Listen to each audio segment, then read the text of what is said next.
Sublimez votre intérieur avec nos collections uniques et élégantes.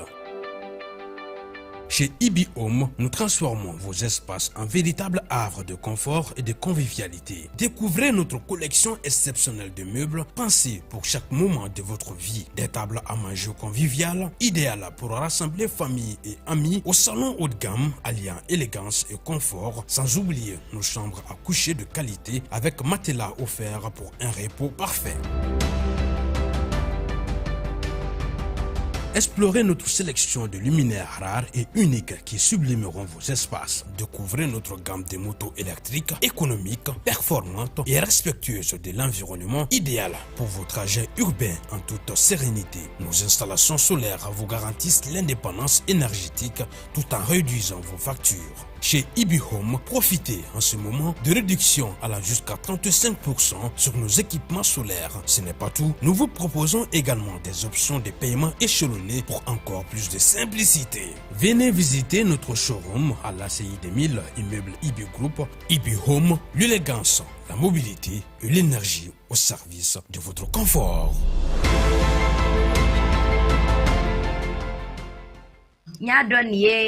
An denmuso ka furu sabana minɛ ye sakɛ furu sabana wa arama ne jiginne la dɛ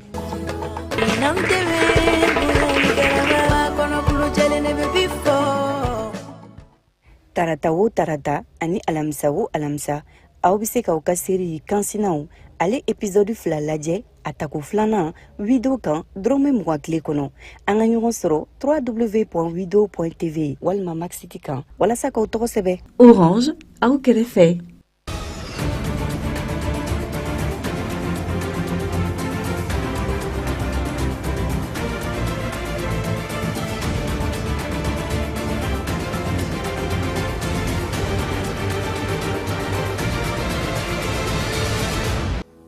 Aïdel Fitri ale ɲɛnamayala Mali la ka kɛɲɛ ni dimanche marisi kalo tile 30 san 2025 a yirala k'a fɔ ko ni seli kɛra nisɔndiya ani tilali kɔnɔna na.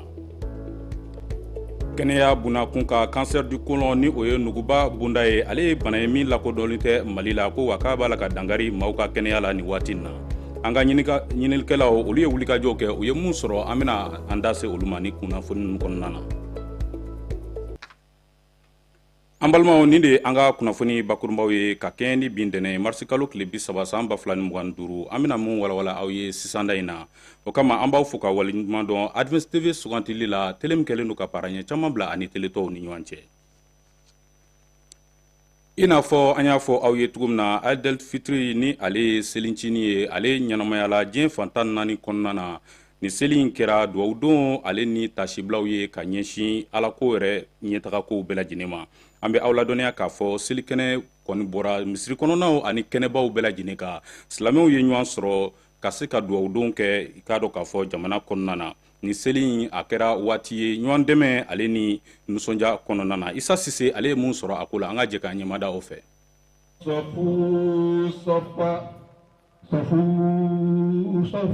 Tile bɔlen kurani jamaba de bɔra k'i kunda misiriw kan cɛw musow fo ka taa se denmisɛnw ma bɛɛ parilen ne nana nin wagati ni seli la yanni seli ka kɛ alimamina nɔfɛmɔgɔw bɛ hakilijigin kɛ kutuba kɔnɔ silamɛya taabolow la wa o tɛmɛnen kɔ seli bɛ se ka daminɛ.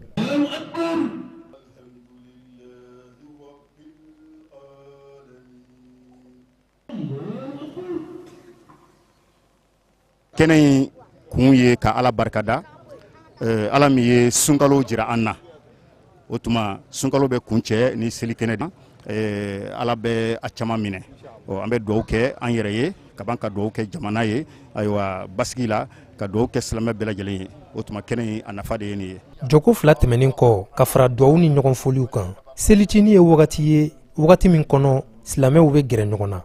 Ne nisɔndiyara kosɛbɛ kosɛbɛ wa silamɛ bɛɛ kan ka nisɔndiya o cogoya la n'i ye sunkalo kɛ k'i ka batow kɛ Ala y'a kɛnɛya d'i ma i ka bato bɛɛ kɛ ka ɲɛ kɛnɛya kɔnɔna la limaniya kɔnɔna la ka na selidon yiri la i bɛ Ala fo. Diinɛ ye fɛn dɔ de ye n'i y'a faamu i bɛ don a la n'i donna a la a tagabolo i bɛ faamuni sɔrɔ n'i ye a tagabolo ɲuman faamu ka continuer n'a ye i b'a barika sɔrɔ i b'a nafa sɔrɔ o nafa tɛ dɔ wɛrɛ i b'i ɲɔgɔnnaw ye silamɛw ka ɲɔgɔn sɔrɔ kɛnɛ kan i b'i ɲɔgɔnnaw ye silamɛw ka bonya kɛnɛ kan. ne kɔni bɛ dugawu kɛ ala ka seli caman yira na ala k'an ka seliw caya ya rabbi ala k'an fara samata yebagaw kan ya rabbi ala k'an minako bɛɛ nɔgɔya k'an jurumu yafa. nin wagati bɛ kɛ sababu ye ka se ka kalabankaw fara ɲɔgɔn kan hɛrɛ ni baden la silamɛya yɛrɛ b'a fɔ cogo min na. donc sigida kɔnɔ a ka sigida yiriba comme an ye chef quartier donc vraiment an bɛ dugawu ta bɛɛ lajɛlen vraiment an b'a ɲini ala fɛ dɔrɔn ala k'an ni ɲɔgɔn caman caman yira an na kɛnɛya kɔnɔ ani su kɔnɔ. misiri jiginnen kɔ mɔgɔw bɛ fara ɲɔgɔn kan sow kɔnɔ ka se ka dumuni kɛ ɲɔgɔn fɛ silamɛya b'o kofɔ wa a bɛ bɛn sinsin ani ka adamadenya tɛmɛ. halisa ka tali kɛ seliko kunkanko kibaruya la an bɛ aw ladɔnniya k'a fɔ mali silamɛw olu kɛlen ko ka selincini ale ɲɛnamaya kununko dimansi a jirala k'a fɔ nin seli in fɛnɛ kɛra waati ye dudenw olu bɛɛ lajɛlen bɛ ɲɔgɔn sɔrɔ du kɔnɔna na ka se ka dumuni kɛ ɲɔgɔn fɛ wa kunnafoniya y'a jira k'a fɔ dumuni fanba minnu ni olu kɔni tobira du kɔnɔnaw na ko olu ye tali kɛ fini ale ni tomati nana an ka kunnafoni ɲinina ayisataba ale ye mun sɔrɔ a ko la an ka jɛ ka ɲɛmada o fɛ. Karidon marsi kalo tile 30 san 2025 o kɛra seli fitinin don ye Mali kɔnɔ. Ni y'an ye Siselakaw ka duba kɔnɔ Kalabankoro sigida 4nan na Bamakɔ. Nɛgɛ kaɲa 10 kun tɛmɛna ni sangaɲa damadɔ ye. O waati kelen bɛnna u ka daraka dunkuma ma. Ni uniformutigi ninnu ye du furumusow ye. Nin don in gwa bɛɛ lajɛlen bɛ olu de bolo.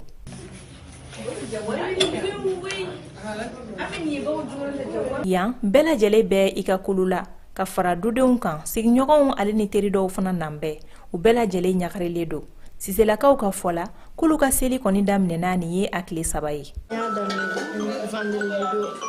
An taara sugu la ka n'anw sa sabali bɔ sugu la kunun an nana ka fini bugubugu k'a feere kelen an taara tamatiw siyɛn ani seleri u kɔnseli la ka bila u bɛ baara nɔgɔya. O san o san an bɛna seli fete grande famille la an buranna na ni nin bergeru famille bɛɛ bɛna ɲɔgɔn sɔrɔ an bɛna tobi kɛ an bɛ barow kɛ ka dumuni kɛ sufɛ an bɛ taa. Ɲani furumusow ka tila daraka koɲaw ɲɛnabɔli la fɛn min kɔni ye buramuso kɔrɔbaw ye olu fana bɛ ka u jeniyɔrɔ fin gabugudaw la ni tilela sogo tigɛli ni a koli ye Siselakaw fɛ yen nɔ olu ka seli dumuni ye fɔyɔ ani naji de ye wa fɛn min kɔni ye fɔyɔ ye o ni mɔni tɔ ma can tugun.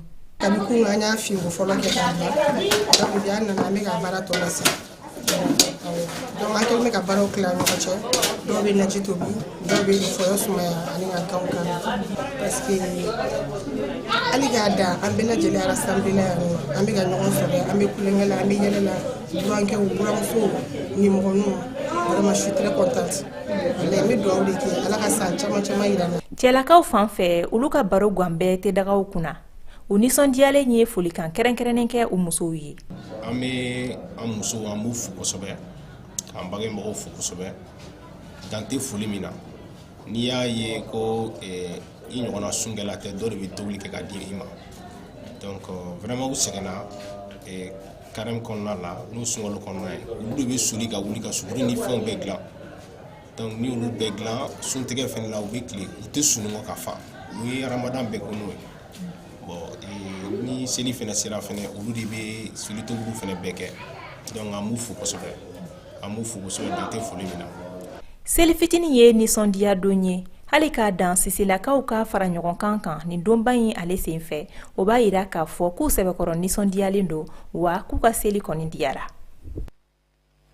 halisa ka tali kɛ seli ɲɛnamayali kow la an bɛ aw ladɔnniya k'a fɔ selidonya fɛ maakɔrɔbaw olu bɛ yɔrɔ min sugandi o de ye dumunikɛyɔrɔw ale ni jamalajɛnyɔrɔ basigilenw nka min ye denmisɛnninakaw ye olu bɛ fara ɲɔgɔn kan ka bɔ ka samɛ foli kɛ an bɛ aw ladɔnniya k'a fɔ o kɔnɔna na kamanagan kɔni bɛ to denfaw kɔni kan ka sababu kɛ denmisɛnw bɛ taa sira sanfɛla min na maa minnu tɛ siraba sariyaw matarafa olu bɛ kɛ sababu ye ka gɛlɛya se denmisɛnninw ma. An ka kunnafoni ɲinina ni o ye Modibokani Sidibe ale ni Musa Ɲang ye olu wulila k'u ɲɛmada a kɔfɛ u ye mun sɔrɔ Mamadu Jalo ale b'o lakali an ye. Moto ani mobiliw cɛla sirabaw sanfɛ ni denmisɛn minnu bɔra ka taa samɛsamɛw fo ka taa se ɲɛnajɛyɔrɔ la tagaw ma mun bɛ se ka kɛ sababu ye n'u bɛ siraba kan kasara ni k'o sɔrɔ a dɔw la maa yɛlɛ kelen t'u nɔfɛ min bɛ se k'u jateminɛ ni siraba ninnu sanfɛ.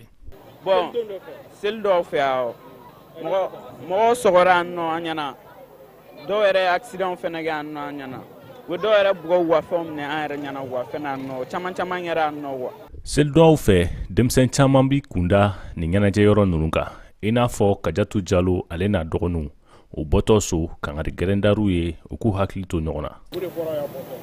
K'an k'an jantu la k'u minɛ ka ɲa k'an hakili to siratigɛ la kununi ko a m'u fara ɲɔgɔn kan n'an bɛna yɔrɔ min na m'u fara ɲɔgɔn kan k'u bila yɔrɔ kelen n'an bɛna taa yɔrɔ min na ni min nana sira kan m'o bagabaga ni kan ka dankan dɔ ye o bɛ na fan kelen fɛ. An bɔlen kɔ yen nɔ yɔrɔ min bɛ yen n'a bɛ wele jardin du cinquantenaire jama kɔni ale kun finnen do ye kosɛbɛ maa caman bɛ taa fototɔw olu n'a ɲɔgɔnna caman kɛ yen nɔ selidoyaw fɛ. Denmisɛnnin dɔw ye olu bɛ kuluw sanfɛ minnu bɛ ka bɔ kulubayanfanw fɛ min bɛ se ka kɛ sababu ye ka kasara ni k'o lase u ma.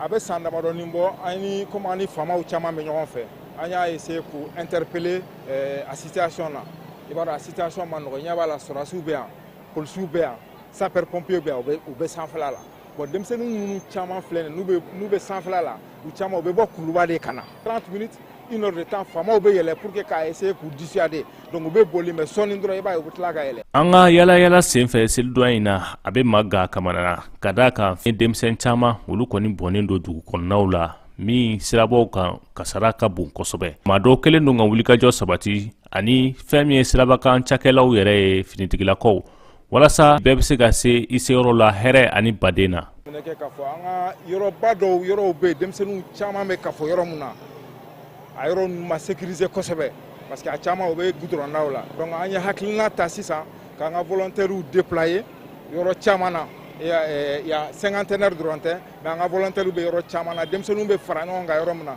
pour que an bɛ se ka denmisɛnninw dɛmɛ cogo min na u bɛ se ka sira tigɛ nɔgɔya la pour que accident kana se ka kɛ yen o baara in kɔnɔna la an kelen tɛ an dɛmɛbaga jɛkuluw bɛ n'o ye polisiw ye. Selidenw fɛn min ye sirabakan kasaraw fo ka taa se denmisɛnw ka tununi ma o kɔni ka ca kosɛbɛ. Hali n'o y'a sɔrɔ maa dɔw ka waleya o bɛ kɛ sababu ye ka sirabakan kasara ni k'o bonya an ka nin munumunu in sen fɛ an kɔni ma kasara foyi ye denmisɛnnin kun kan k'an ye min jateminɛ. An bɛ dugawu kɛ san caman seli ala k'a jira anw na. Kunnafoni kuncɛla an bɛ aw ladɔnniya k'a fɔ bana min bɛ yen n'a bɛ wele ko cancer du côlon ni o ye nuguba bonda ye. Ale ye bana ye min lakodɔnnen tɛ Mali la nka bana in b'a la ka kɛnɛ minɛ nin waati in na. A jirala k'a fɔ bana in furakɛli wari ka ca kosɛbɛ wa kunnafoni caman t'a la ka di bana in kan. Yaasa ka se ka jaabi dɔw sɔrɔ ni gɛlɛya ninnu na wulikajɔ min bɛ sen na ka se ka bana in kunbɛn anw ka kunnafoni ɲinina Isa Sise ale y'a ɲɛmada a ye mun sɔrɔ an ka jɛn k'a ɲɛmada o fɛ. Nugubakun ye bana ye min dɔ man di joona wa san o san a bɛ maliyɛn 400 bɔɲɔgɔnko minɛ wa bana in gɛlɛya bɛ ka to a furakɛli ma nɔgɔ an ka jamana kɔnɔ. Cancer du côlon bamanankan na n'an b'a fɔ bon donc ni daminɛna wolo nuguba n'an b'a fɔ a ma côlon bamanankan na a bɛ fɔ nuguba ni anomalie ni bana in daminɛna yen a bɛ fɔ ko nuguba bon walima cancer du côlon. Dr Sidibe ale bɛna ɲɛfɔli kan ye nugubakun bon bɛ na lakodɔn cogo min na. Tamasiyɛn suguya ka ca wa tamasiyɛnw bɛ dépend bana dannen don hakɛya min na. Nuguba ka baara ye de ka banakɔtaga labɔ farikolo la ka nɔgɔ labɔ farikolo la n'an b'a fɔ o ma ko banakɔtaga. Donc ni cancer in daminɛna nuguba yɔrɔ la i b'a sɔrɔ o tɛ kɛ ka ɲa. Dɔw la u kɔnɔ bɛ boli kuma bɛɛ walima u kɔnɔ bɛ ja kuma dɔw la i b'a sɔrɔ cancer in bɛ kɛ komi jeli. Donc jeli bɛ bɔ n'a taara banakɔtaga la jeli bɛ bɔ kuma dɔw la fɛnɛ farikolo bɛ sɛgɛn kuma bɛɛ a tigi bɛ fasa sen kan a tɛ dumuni kɛ farikolo sɛgɛnnen don foyi nege tɛ k'a la. Ala ye nin banabagatɔ fila garisigɛ bana in na u bɛ pɔnze yan furakɛli la a bɛ wagati bɔ wa opération ni furako gɛlɛyaba bɛ u kan bana in kɛlɛli la. Ne y'a dɔn bana in bɛ na waati min na a waati n'o de ko a bɛ taa kalo 3 kalo 4 ɲɔgɔnna ninnu na ni a daminɛna furudimi taabolo sugu dɔw de yera a la ja évolution kɔnɔna fɛn wɛrɛw b'a kɔnɔ minnu t'an bɛ ka furudimi yɛrɛ dan. Lafiya bɛ na dɔɔni dɔɔni mɔgɔ si tɛ n dɛmɛ dɛmɛbaga tɛ n na n den u b'i bolo fara ɲɔgɔn kan kuma dɔw la ka fo ka sa. An bɛ banabagatɔ caman de a gɛlɛya wari t'u kun ka furakɛli in kɛ. Fɔlɔ la dɛmɛ fɛn fɛn fɛnɛ kun b'anw ye nin ko ninnu na olu dɛmɛw bɛɛ jɔlen don hali Eta kun bɛ fura chimio furaw san an ye ka d'anw ma san o san an ka di banabagatɔw ma fu nin y'a san 2 ye walima san 2 dɔɔni an b'o sɔrɔ. Ka kɔn bana in furakɛli fɛ o bɛ se ka kɛ sababu ye ka kɔlɔlɔ dɔgɔya. Wale dɔw ye dumuni cogo jugu ye a b'a fɔ ko tulumafɛnw sugaro ka caya dumuni na kɔgɔ ka caya dumuni na o ka nɛmɛ a ma fɔ k'a kana dun dɛ mɛ o kan ka nɛmɛ kosɛbɛ i kan ka sogo bilenman o fɛnɛ kan ka nɛmɛ kosɛbɛ o fɛnɛ man ɲi bana in ma ka farikolo jaga bɔ n'an b'a fɔ o ma ko sport o kan ka kɛ kosɛbɛ régulièrement ani ka dumuni kɛta caman kan ka kɛ yiridenw ye an b'a fɔ ko fruits et légumes ani fibres ani ka ji caman fɛnɛ min olu bɛɛ ka ɲi bana in ma. Nugubakun bon tɛ furakɛli dɔrɔn ye, bɛɛ de kan ka fara ɲɔgɔn kan ka se ka kunnafoli di a kan walasa a bɛ se ka lakodɔn ani k'a ta ba la jamana ɲɛmɔgɔw fɛ. I n'a fɔ aw yɛrɛ y'a faamuya cogo min na, Kerifa Sidibe ale de ye nin laseli ninnu ɲɛsin aw ma. An balimaw, nin de bɛ dansigi an ka bi kunnafoniyaw na. An bɛ aw fo ka waleɲuman dɔn Advance TV sugandili la ka se ka aw kunnafoniya. An b'a ɲini aw fɛ a kana taa yɔrɔ la ka sababu kɛ kunnafonidila Modibo Kani Sidibe ale bɛna nansarakan cɛɲi lase aw ma saga kunkurunin kɔnɔ. An bɛ dugawu kɛ Ala ka Mali lataa ɲɛ.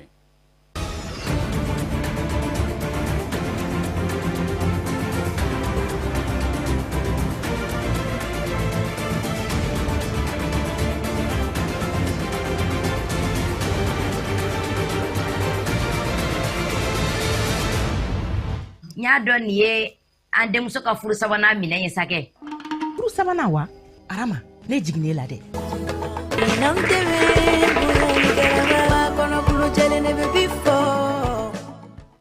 Tarata o tarata ani alamisa o alamisa aw bɛ se k'aw ka série kansinaw ale épisode 2 lajɛ a tako filanan video kan dɔrɔmɛ 20 tile kɔnɔ. An ka ɲɔgɔn sɔrɔ www.video.tv walima Maxiti kan walasa k'aw tɔgɔ sɛbɛ. Orange aw kɛrɛfɛ. Sublimez votre intérieur avec nos collections uniques et élégantes. Chez Ibi Home, nous transformons vos espaces en véritables havres de confort et de convivialité. Découvrez notre collection exceptionnelle de meubles pensés pour chaque moment de votre vie. Des tables à manger conviviales, idéales pour rassembler famille et amis, au salon haut de gamme alliant élégance et confort, sans oublier nos chambres à coucher de qualité avec matelas offerts pour un repos parfait. Explorez notre sélection de luminaires rares et uniques qui sublimeront vos espaces. Découvrez notre gamme de motos électriques économiques, performantes et respectueuses de l'environnement, idéales pour vos trajets urbains en toute sérénité. Nos installations solaires vous garantissent l'indépendance énergétique tout en réduisant vos factures. Chez Ibi Home, profitez en ce moment de réductions allant jusqu'à 35% sur nos équipements solaires. Ce n'est pas tout, nous vous proposons également des options de paiement échelonnées pour encore plus de simplicité. Venez visiter notre showroom à l'ACI 2000, immeuble Ibi Group. Ibi Home, l'élégance, la mobilité et l'énergie au service de votre confort.